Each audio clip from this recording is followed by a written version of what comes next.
Greetings, Major General Isaac Brock here. This is Niagara on the Lake.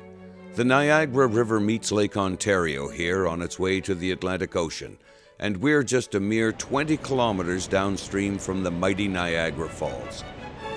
The British government purchased this land in the 1780s from the Mississauga Native Nations for the prize amount of 300 suits of clothing. From that humble beginning, a town was born.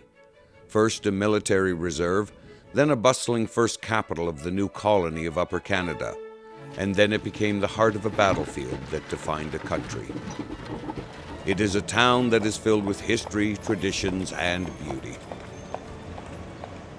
All of this history needed to be preserved somehow. So in 1895, the Niagara Historical Society was established to do just that. Founded by Janet Carnahan, a teacher and passionate historian, it took just 1 year for the society to realize they had a collection on their hands, a collection of materials that would grow into one of the most valuable and unique historical collections in Ontario. In 1907, they moved all of it into Memorial Hall, built exactly for that reason, to honor history, the first of its kind in Ontario.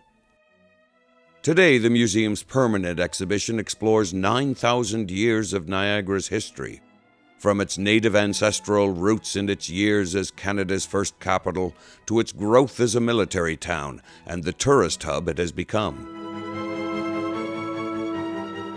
Fire! From the War of 1812 and the complete destruction of the town to Camp Niagara, and the pivotal role it played in both world wars. The museum is home to more than 8,000 artifacts.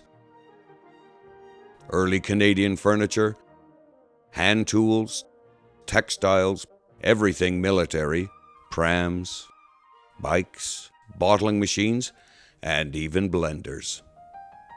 From the kitchen to the barn, from the dining room to the shed. 40,000 documents, read, filed, and categorized. 2,500 photographs. 600 books. Oh, and one very special hat. All you need is a pair of very nice white gloves. It's a collection that recognizes the value of local stories, the daily life of the town, the shops and shopkeepers, the businesses, the farms, and hearing local voices tell those stories. Memories of Niagara is the museum's oral history project. Here's Bill Fedorko on the Canadian canners.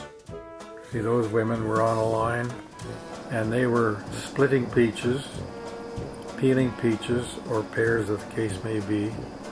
There would be peaches on one line coming in, and peaches peeled and skinned going on the other line going out, and they would go down to the end down there and then come down in here, and these people were putting them in the cans, and this would go into a closing machine, and that was all overhead line shafts.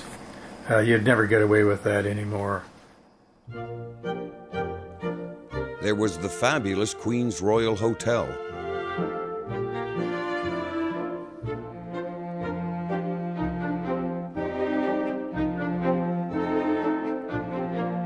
And then there was the SS Cayuga, the steamship that delivered passengers and vehicles to Niagara, as well as troops during the war years.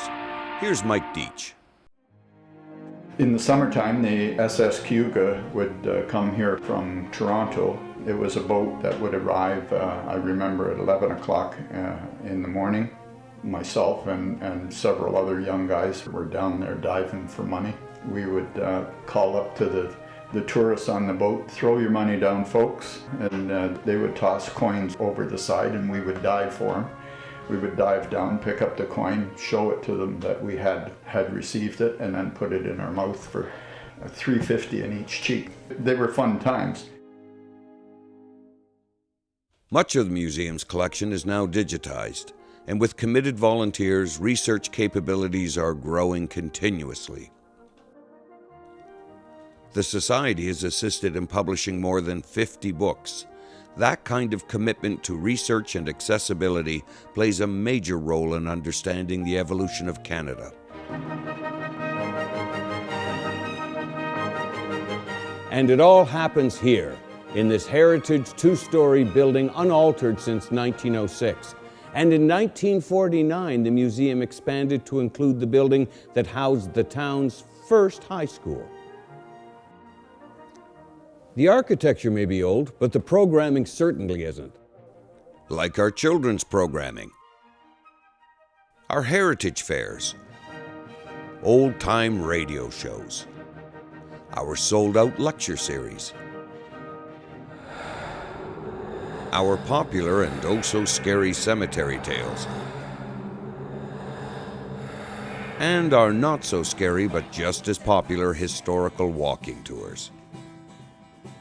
Drama, music, and readings all bring history alive at the Niagara Historical Museum, like our 1812 Petticoats, Boots, and Muskets, a musical retelling of the War of 1812, sung with great irreverence. Granted, they do talk about some very important people. Laura, Tecumseh, Norton, and me. But they shoot me off early in that, too.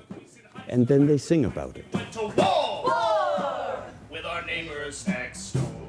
Neighbors next door. You'll just have to come down and experience it yourself. And while you're here, find out the real story behind my hat. Thank you. General Brock, at your service.